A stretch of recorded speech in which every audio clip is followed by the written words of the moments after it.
Hi guys! Today we are going to cook Bistek Tagalog, one of the Filipino famous dish.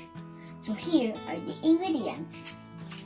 We have garlic, onions, boiled beef, lemon, soy sauce, and lastly, cooking oil. First, we need to put the cooking oil,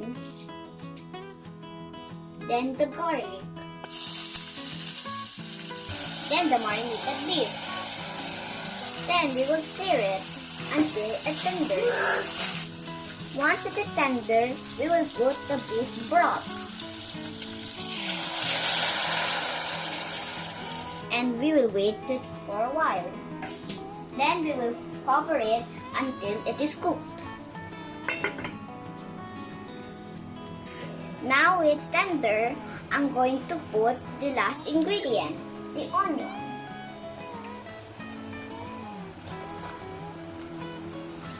There we go. Then we will just stir it and then it's done.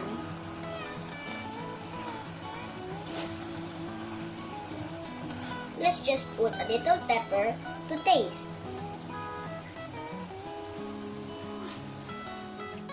Now it's ready to serve. Thank you.